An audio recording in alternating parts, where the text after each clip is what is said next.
Good morning, good afternoon, good evening. Buenos dias, buenas tardes, buenas noches. My name is Nick Salmon, and I am one of the founders of the Alliance for Project-Based Learning, along with Gabriel Diago and Dr. Frank Locker. And you have all courageously chosen to join us at your various hours around the day, around the world. And this is our very first session of our 24 hours of project-based learning. And we're going to begin in a moment. I want to just take you through as best I can through the overall flow. So we've begun now, and in 24 hours from now, we'll be wrapping up.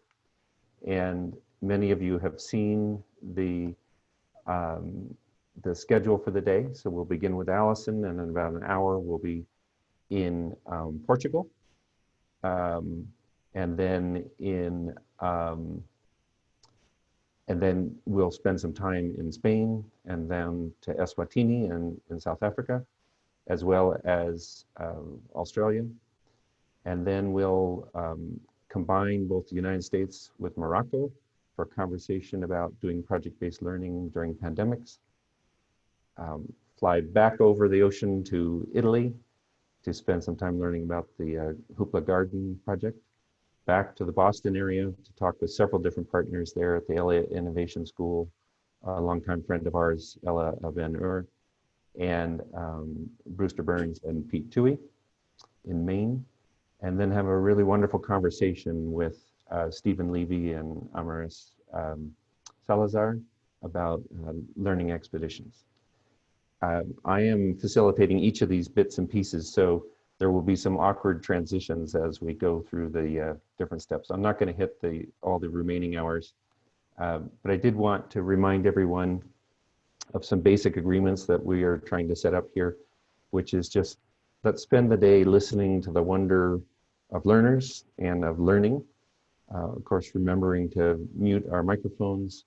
And we'll keep an eye on the chat box to use that as the place where you can ask questions and share insights that you may have. We are recording all of these sessions, and we hope to be able to rebroadcast them on, at a minimum, through our website.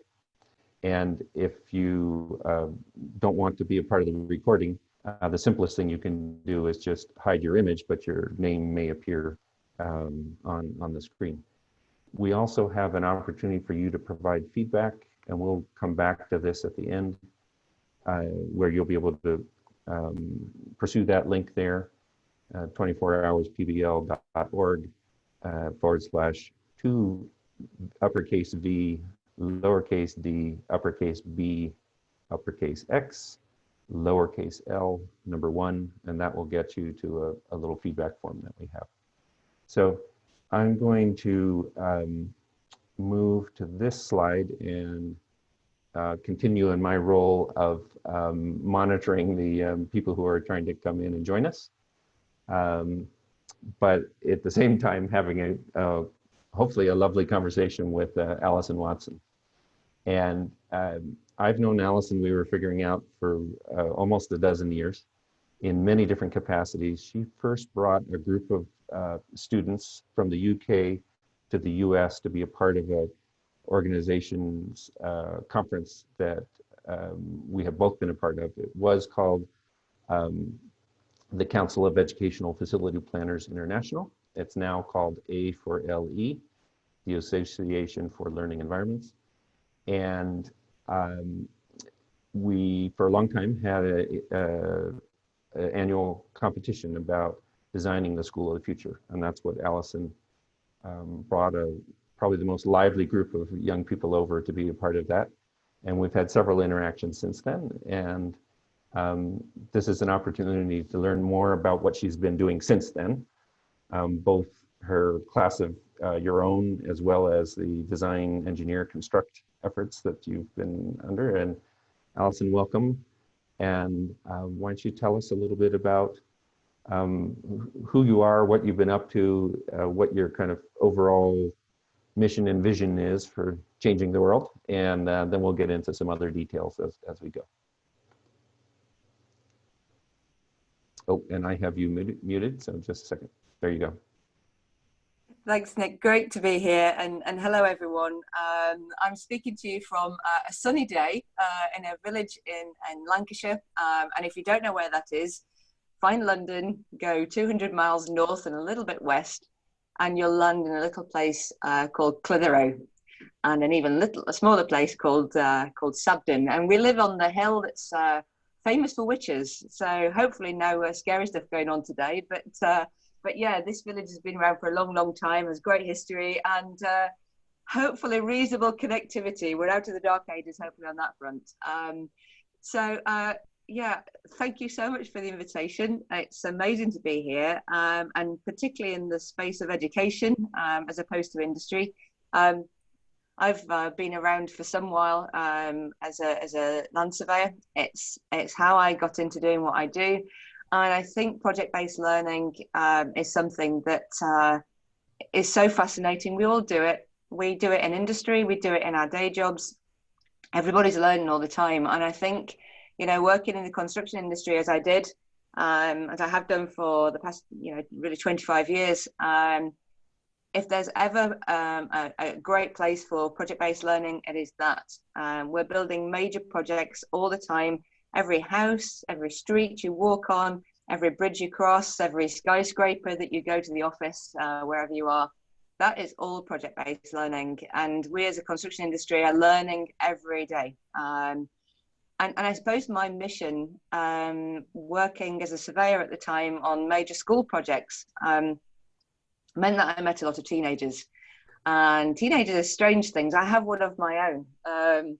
They're strange animals, and you think, was I ever like that? But their capacity to learn and their capacity to inspire you is just phenomenal. And I think my experience with the children working on school sites, making topographical surveys, working with technology, working with children, running up to you and saying, hey, am I on TV? And like, well, no, not really. This isn't a TV camera. And it was that thing around, the children wanted to touch and feel and explore what you were doing. I think they found it quite fascinating that a woman was on site for a start, and they're having these major school buildings built just over the hoardings, never really got access to them. And I think as an industry, for so many years, we've been labeled as the industry where people go if there's nothing else. If you can't get another job in life, the construction industry will always take you. There's no aspiration to be there. And it was a really fascinating journey for me because, working as a professional in a site environment, but with children all around you, was really strange. And when I was asking the children, so what do you know about construction? They were looking to the hoardings, they were looking at the scaffolding coming up on the new buildings, and they're saying, well, those guys build stuff. And those guys were typically bricklayers, scaffolders, and occasionally you might see a couple of joiners. And I'm saying, so what do you know about surveyors? What do you know about architects? What do you know about engineers? And the answer was very little. And engineering, for one, you think of the great engineering projects, from the Empire State Building to, the great bridges of the world. They knew nothing. And then when you talk to their teachers who, generally were dragging them back to the classrooms and saying, leave this woman alone, she's working, and I'm like, no, don't leave her alone, I want to show you. So, and I think the frustration for me was that, these amazing projects around the world were hidden from children and hidden behind hoardings, hidden from even the internet. They would never go and explore what is a great engineer because they really didn't know. And engineering and construction was unfortunately resigned to, looking under the bonnet of a car or, digging holes in the ground. So I guess my mission in life was to somehow harness the energy that I was finding with the children working on the school sites, and transform their knowledge of what the industry was. And if there was, I've always maintained this, and I'm sure that there'll be some discussions and debates around what I'm going to propose, but I think if you ever wanted to mix STEM learning with project-based learning, the built environment gives you the greatest opportunity to really, really demonstrate how all those subjects, can be contextualized. And I think the thing with me, when I was talking to children about, generally construction, every child has a hobby, right? An interest. And for every hobby or interest, there's a building for that hobby and interest. So if you swim, you go to the pool, that's a building. If you run, you go to the track, you know, that's a feat of engineering. Right. So bringing these stories to life and bringing these opportunities to life for children and showing them that, you know, they had great opportunities to really, really build their own futures. And, you know, I make no excuse for the pun there. Was just pretty amazing. And for me, the only way to get this message across was to write curriculum, to get something embedded within the school timetable so children were allowed to explore, teachers were allowed to teach a subject that gave real context to the stuff that children learn in the classroom.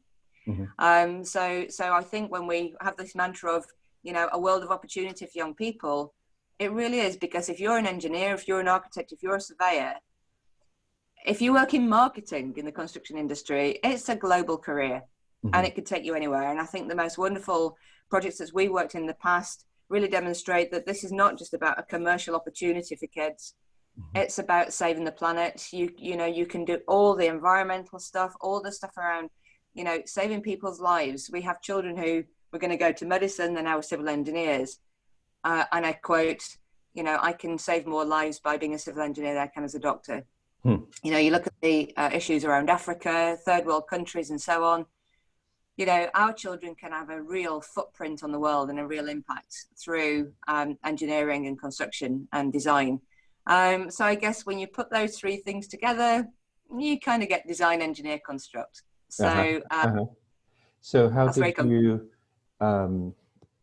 so when you came to the US, when we met in Washington, D.C., did a class of your own already exist at that point, or did that come out of your mentoring of that team of students who came with you? Yeah, so we started to formalize the idea. So and again, here we are in a great you know, this pandemic, this terrible thing that's happening. Well, I kind of liken this in a much smaller way. Of course, this is a global issue that we're going through at the moment. But you know, when you think of these great crises, we had a construction recession at the end of 2008. And as a land surveyor, you know, you're kind of first on site and last on site. My phone had stopped ringing, and I'd worked for some years on the Building Schools for Future program for the government as a topographical surveyor. My phone had stopped, and I said to my husband, you know something, if there was ever time to take time out and write that thing that I really want to just get out of my system, even if it's just for me, I need to write. Please, can I take 6 months off? Now, if it had said no, I'd have done it anyway. but out of respect for my loved one, you know, he said, well, you know something, we can cope. Take 6 months, you know, get rid of this thing, get it out. So it was a crazy thing, because we were myself and a lovely architect at the time. We were exploring ideas of how to bring this world to children. I was working with John Moores University doing a little research. I was interested in pedagogy, and you know, if you're going to write something for school kids and you're not an educator, you kind of need to know the system and speak the language of teaching, because it's a very different language to ours. Sure. In construction. So I learnt with a great guy who was at John Moores University in Liverpool. He was in the School of Education, and you know, he was teaching me a whole new world. And I figured that, you know, spend a few years just learning around how children learn and how teachers teach, and trying to get into the heads of both sides, and indeed explore what parents thought about, you know, learning. So for 3 years, we worked with schools predominantly in the Northwest. It was important to work with a whole mix of schools. I wanted to see, you know, from faith schools to inner city state schools to rural schools in the middle of nowhere. You know, how were they accessing learning? So we worked with schools in the remote Highlands of Scotland. We worked a lot with schools in inner city Manchester, and I worked with a school literally just over the hill that way, a little school in Accrington. And Accrington's not very famous in a global sense, But if you think of the Norai bricks that went into the Empire State Building foundations, Accrington made those bricks. And it was kind of nice to bring those kids in who are from very, very mixed backgrounds. And we worked with those children. It was a school of creativity, which was a great start. And we were just exploring, what did children, what was their interest? What did creativity mean to children? What did creativity mean to the teachers? And I think, the Sir Ken Robinson video that's so famous now about schools are killing creativity, that really, really, really came through. Because you found, forgive me as an outsider coming into education, all the stories about the Victorian, having kids lined up on desks and being taught at. This school's a little bit different. I know, and all this stuff around flipping the classroom and so on, they were kind of doing some of that back in the day. It was a really, really exciting space to be. And I wrote a little workshop, and I called it A Class of Your Own. And this workshop really came out of the fact that the school was having a new sixth form. So for 16 to 18-year-olds, they were having a new sixth form block built at the time. And I just found that some of the, how it's called, community benefits, corporate social responsibility, however you want to call it, you had construction folks doing great stuff with kids. And yet I was finding this great stuff largely based on tokenism. These guys had KPIs to meet. They'd won the bid. They had to deliver on social responsibility. So your typical things of, doing a careers talk for the children, standing up in assembly and saying, I'm a construction manager. This is how I got into it. You could be like me, kids. I just found the whole thing a little bit dull. So I wrote, giving a more authentic experience became part of what was driving you. Yeah. And indeed, because I'm afraid at the time, from an authenticity point of view, handing out a leaflet to a kid saying, this is my company, and when you're a bit older, you might come to me for a job, and good luck with that. I just found the whole thing very disappointing. The construction industry can do a lot more for kids than that. So I wrote a little program, and I called it A Class of Your Own, because one of the issues for children working on or trying to engage with a major project such as a school, a £20 million build, was that it was just too big to consider.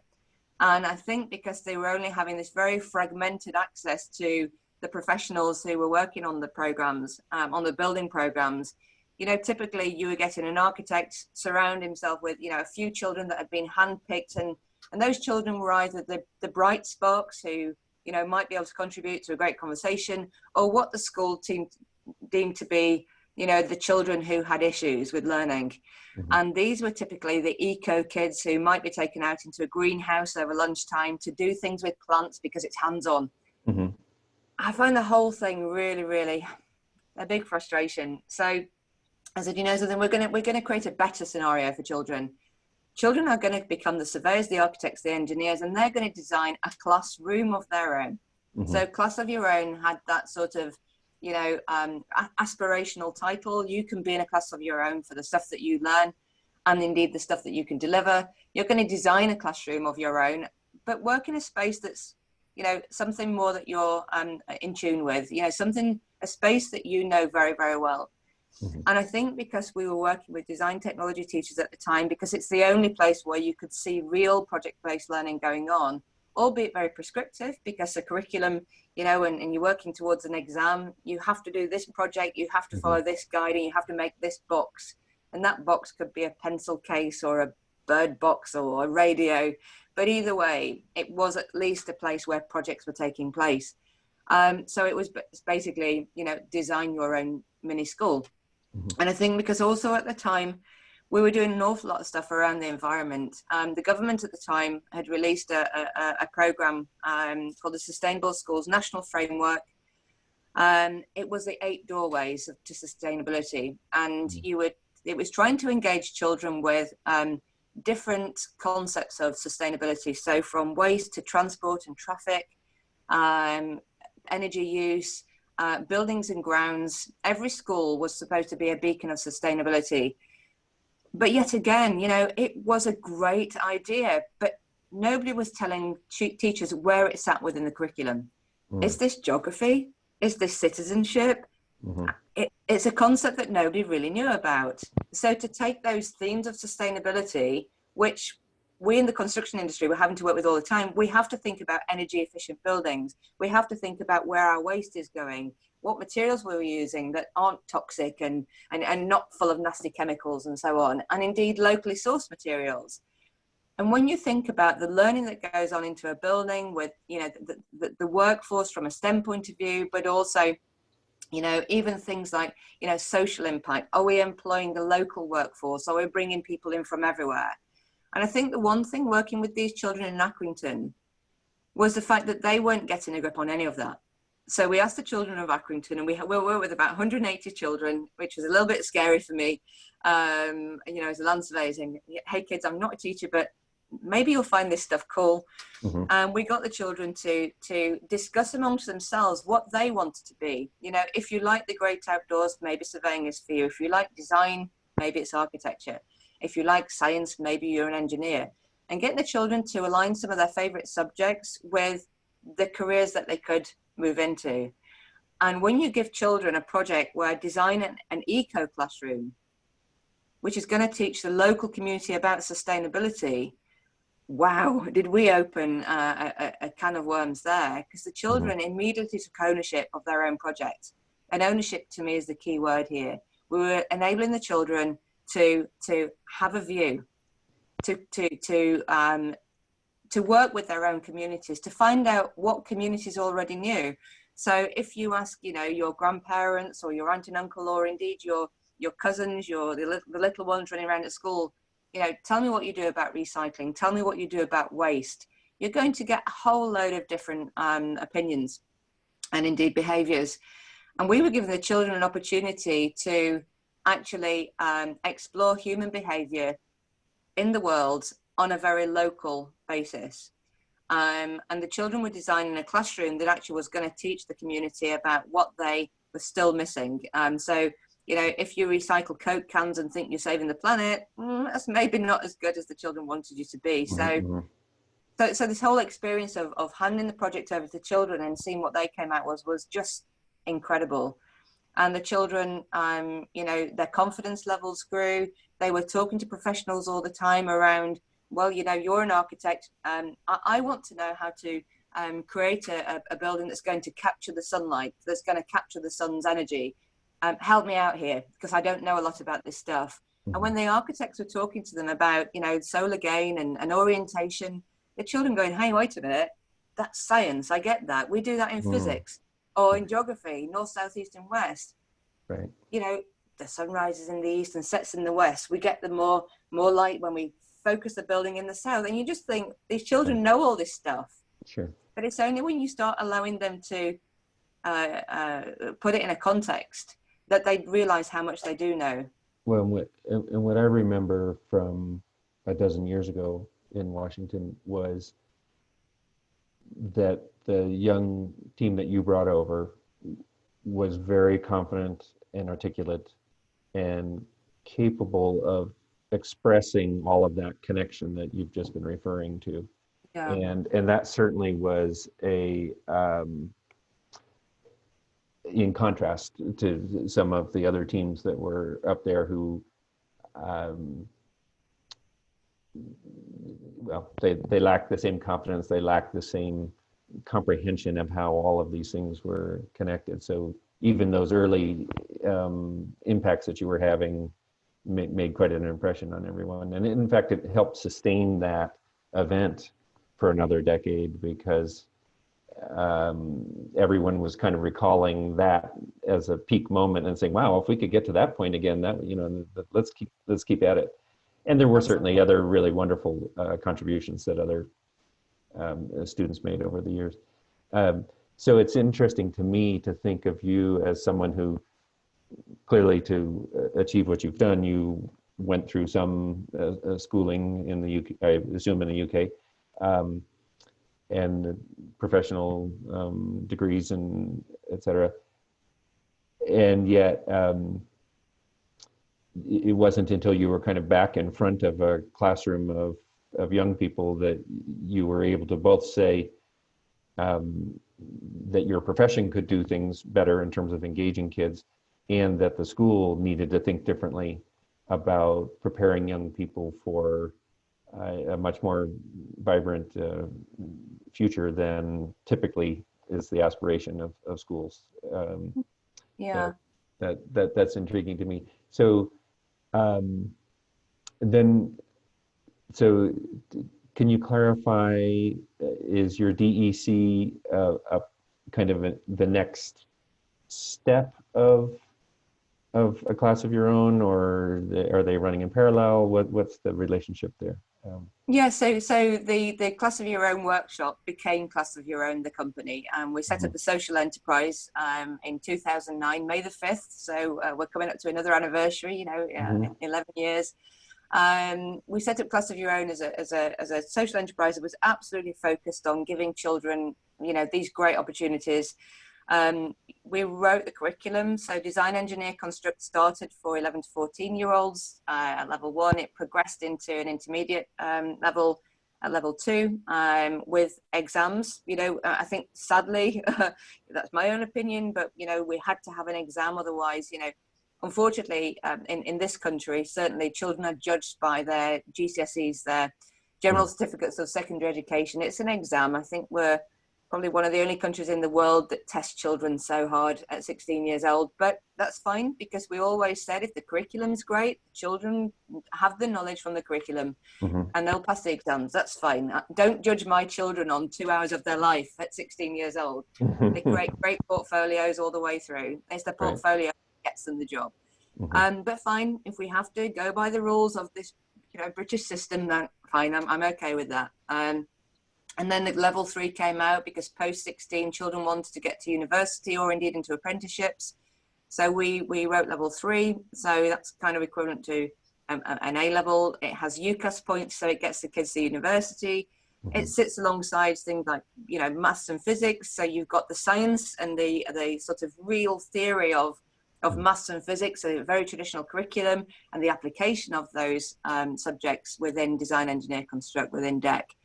But that kind of wasn't enough. So we've had these years of delivering this curriculum, of training teachers. Our teachers are like our family. I like to think that we're on first name terms with all of them. I think there was always a mantra of we care about them. We care about the children. We care about our teachers. And it really, really is a family environment. We want our teachers to tell us if they're unhappy or they're bored or if something that we do isn't quite right. It's always been an interactive relationship. So Design, Engineer, Construct level 1, 2, 3 as a progression from 11 to 18 was really, really important. We started in primary school now as well. So we go pre-DEC. So, I mean, even this morning, I had a wonderful tweet from one of our schools in Thailand. So I guess, we've gone global. We have the Shrewsbury International School in Thailand, in Bangkok. And one of our lovely teachers that had come from our small island of Jersey, she'd been teaching DEC in secondary school, went over to Bangkok to teach in primary school. She's now teaching year 2s and year 6s. So that's 6 years old and 10-year-olds. And she sent a lovely tweet over this morning of the stuff that she'd been doing. So DEC primary is there. And I think the one thing that I always wanted to do that we've just launched, and this is probably a really good cue to play a little video now, is look at major projects around the world, because DEC is mainly focused on building design. So we've had shopping malls, we've had swimming pools, we've had equine centres, we've had health and beauty spas, we've had all sorts of buildings designed by children. But really, when you want to get big league and really have a massive impact on the world, you need to be looking at, roads, the rail, Hyperloop, major infrastructure projects that actually do connect people and do indeed save lives. We can look at sanitation. When you look at how, some of the civil engineers around the world are working in third world countries and improving sanitation, and even look at having children having a view on more controversial major projects such as nuclear. Children have a way of really, really expressing, this is how I feel about it, and we could do things differently. Sure. And I don't think we should be afraid of doing that. But Right. maybe play the video. I can show you what we've been. I'll show you that. I'll need to share my screen again, and then and we'll come back. And when we come back, I'm curious about two basic things. One is are teachers who are using this integrated program, working with students, seeing higher levels of engagement, better performance on all those standard exams that are thrown at them. And then another piece that I would assume would be important to you is, are they seeing a greater number of young women interested in pursuing various design professions at university? So we'll show the video and we'll come back to that. And that assumes again that I can remember how to do all these steps in between. Project based. Right. So share my screen. Here we go. And then here's the video, and hopefully we'll have the volume at an appropriate level. Right.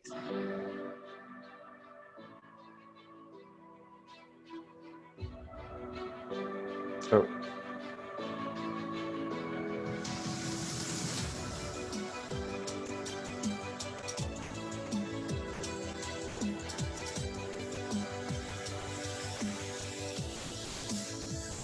This is our opportunity to support 4 schools from all different kinds of backgrounds. And we said to them, we've got this really cool challenge that we'd like you to take part in. We're currently working with Bentley Systems to create a Hyperloop station in Singapore. In simple terms, what we do have is we have a tube, we evacuate the air out of the tube. Within that, we then place a vehicle, we call it a pod. That pod then levitates using magnetic levitation systems. We then propel it up to speeds up to about 1,080 kilometers an hour. We have to design, prepare and present the presentation towards a board of panel people and show what we've learned with Bentley over the past couple of months. What we really need you to do is to work with us to develop your design and then join us in Singapore. I'd say an honour, I guess, is the best way of putting it. We're really lucky to be in this kind of position, and working with Bentley and all the companies, it's amazing. It really is. When children say computer science bores me, it's because they're not seeing a purpose at the end of it. Our Hyperloop routes, we've got them on top of each other. All the tubes are going to be underneath it, and then we're going to have a separate area for shopping. What I'm working on at the moment is almost a final presentation, grabbing a few ideas that I can actually implement into the final. They've been blowing me and other people out the water for a while now, so I'm confident that they'll do a good job at this as well. Hello everyone, thank you for coming. We are the Morehouse School Hyperloop team. Drummond's Community High School from Edinburgh. It actually allowed me to know what I want to do in the future now. It kind of shaped my employment. The electrochromic glass actually has electrovoltaic cells in them. So this means that they not only save energy, but they also create energy as well.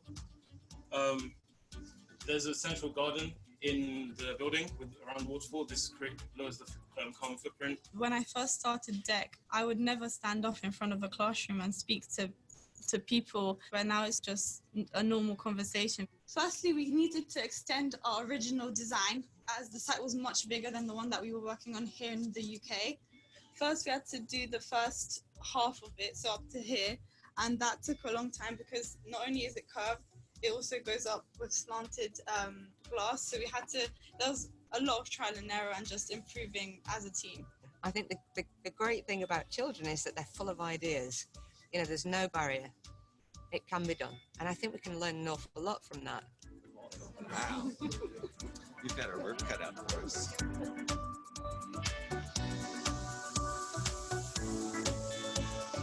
The thing that is so wonderfully exciting about a challenge like this is, for us, these 4 schools are not providing an end in themselves, but it is a communication for the rest of the world. It's just packed with so many ideas.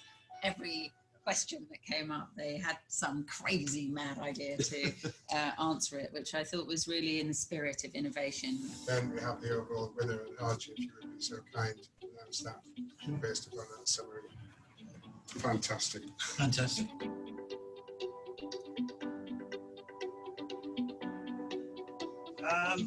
Fantastic, all of you. The idea that these things really will make a difference in the world is important to the younger generation. The other thing now is the technology they have to work with. It becomes fun to be in engineering. And all of you wireless, but one group wireless more, I think just creates a whole new opportunity for young people who are now coming through their careers. Charging, recycling, ocean material, they came up with all of it, okay? So the winners of today, Drummond.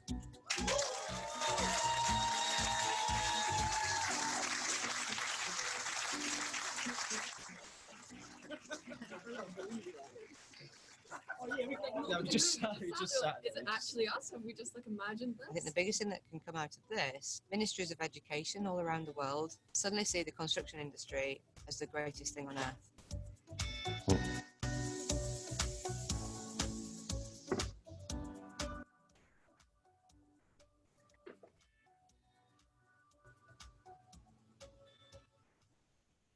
Great.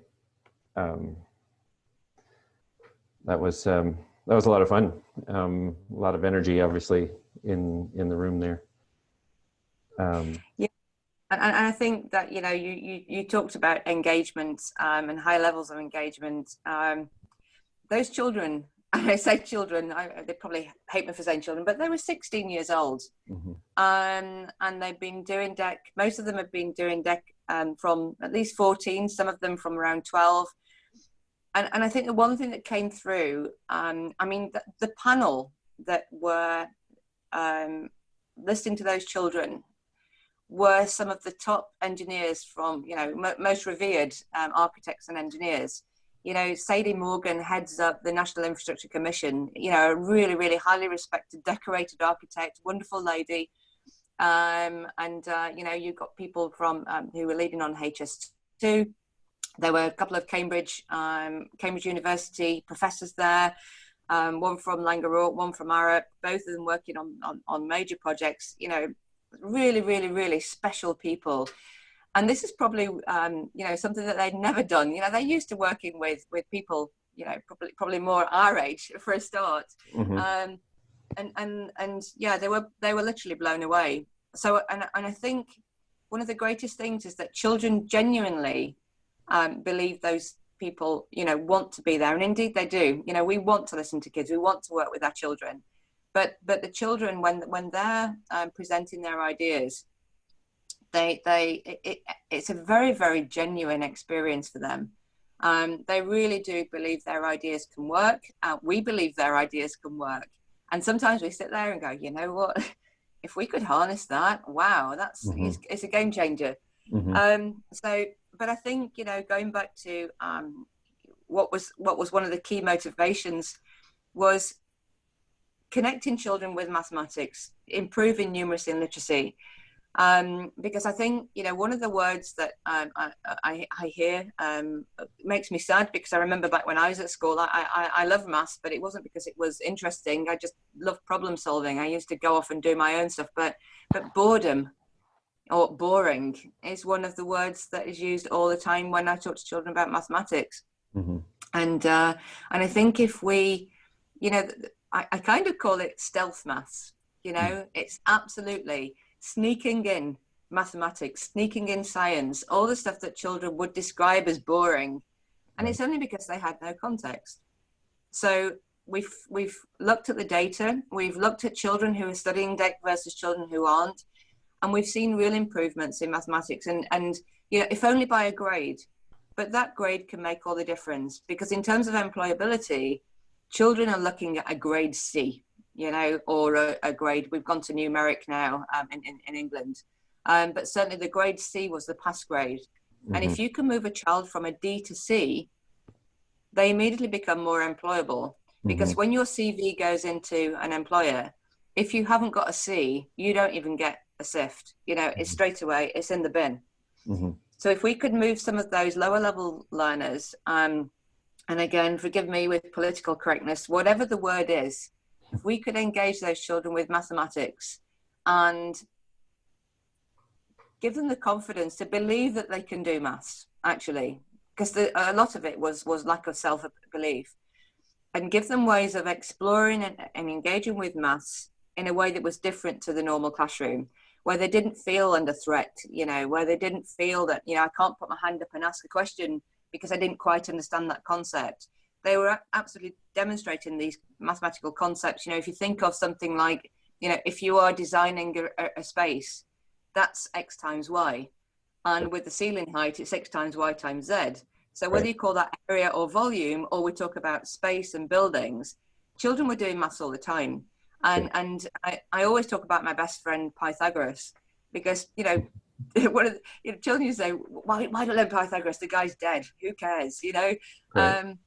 But you know, your building is square. So we take children out into the field. We get them to race each other with setting out a building, and then we say to them afterwards, "So you just did Pythagoras theorem?" And they go, "No way." Yes way. You did Pythagoras theorem. That's why it matters. So immediately children are getting excited. You know, they're racing their maths teachers around who can set out a building the fastest. Yeah, wonderful. So then my other questions were about the teachers who have been a part of this for a while. Do they find that when it comes to those high stakes exams that the students are breaking through old expectations and doing much better because of that level of integration that they're experiencing? Yeah, yes and no. I think one of the greatest frustrations is you know, cross-curricular learning. You don't see much of it going on. There are great ambitions for teachers to team teach. You know, let's see where the science and the maths fits together. Let's see where the geography and the maths fits together, and so on. But unfortunately, I find that most schools are still in silos. I think, if anything, you know, certainly mathematics and you know, English, we're seeing improvements in numeracy and literacy. There's no two ways about it. But, you know, I would love to see, if there was one wish that I could have, it would be that, you know, teachers would, that we could contextualize every subject. Because I actually feel sorry for the science teachers who are just stuck with, you know, the traditional Bunsen burner and the test tube. It would be great to get teachers out into industry and let them explore, you know, why their subject or how their subject has impact in the real world. Because I think the biggest blocker for teachers is that they've, you know, most of them have never been into industry and seen where their fantastic subjects actually, you know, where the children go with them.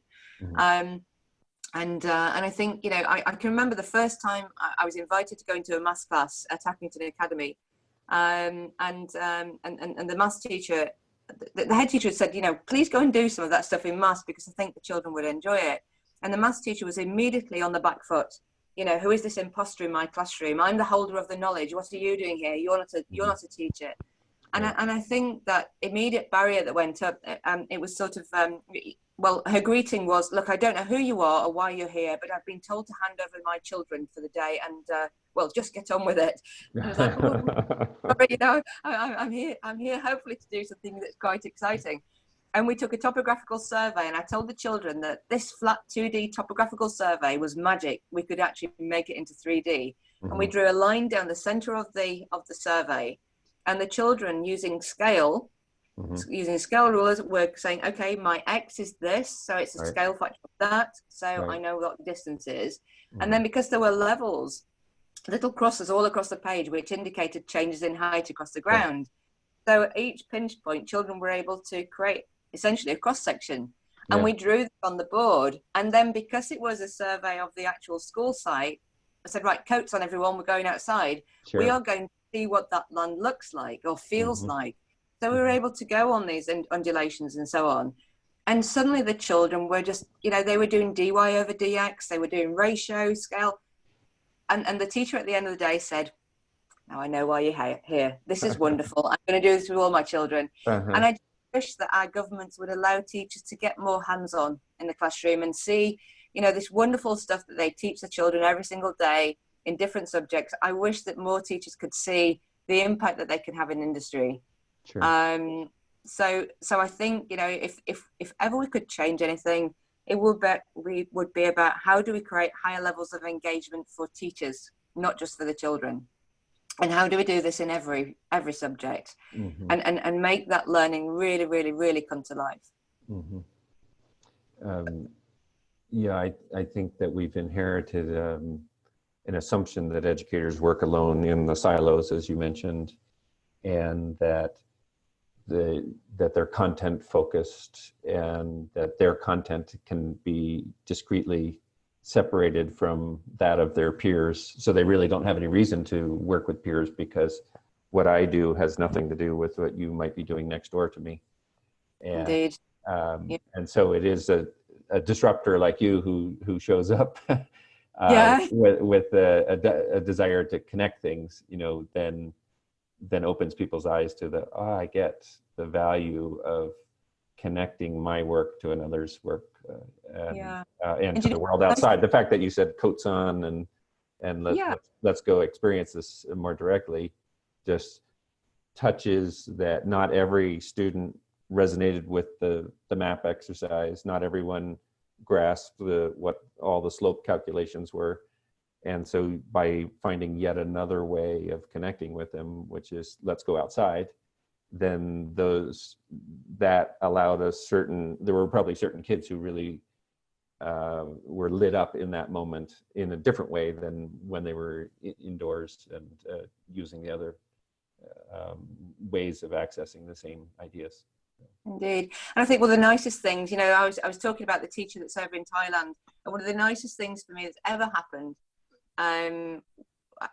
this lovely teacher, and again, she's written a blog about it that I can share with you all, but she said, DEC allows me to teach.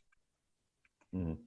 What do you mean DEC allows you to teach? She said, well, when I signed up for teaching, this is the sort of teaching I wanted. And I think teachers get very jaded by churning out the same stuff. We can almost put it in a box. And it's those teachers that do have the opportunity to really, really, really, be creative in the classroom, let children see a personality. And I'm so sad to meet teachers who say to me, something, we just have to deliver this curriculum. We have to get it on time. We've got an exam to work towards. We don't have time to do this other stuff. Mm-hmm. And I think that's so sad, because they want to do it. This is not what they signed up for when they went to university and studied all those years. Right. But it often in schools, teachers have so little time to do stuff that they really, really, really want to do with children. It's about, working through that curriculum, ticking those boxes. And even this year, maths, again, as one of those subjects that is it's a passion of mine, but I hear from teachers now that there's even more that they have to teach in the curriculum.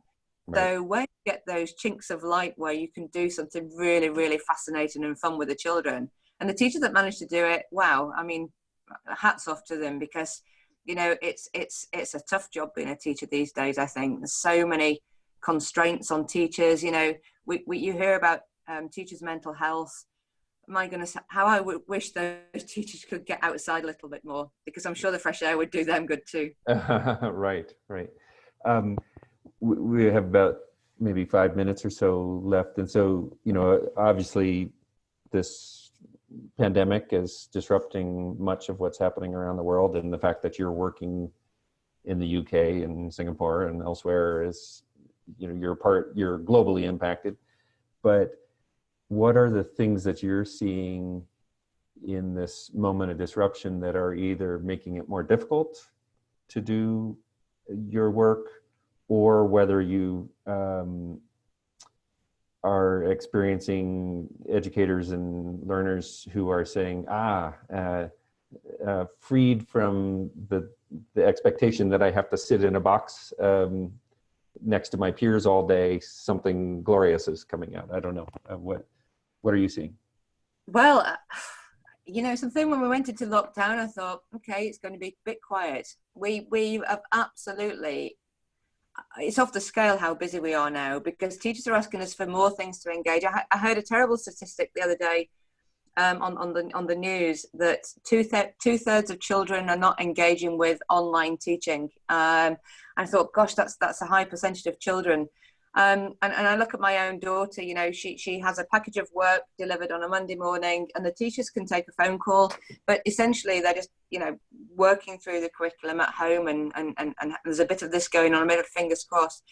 I think what's been really, really extraordinary is that we've children want to do more projects. They want to do something that, gives them a break from, being stuck inside a computer all day, just trying to get them, you know, I mean, it's so hard for children as it is so hard for teachers. Teachers want their children back. Of course they do, in a physical sense.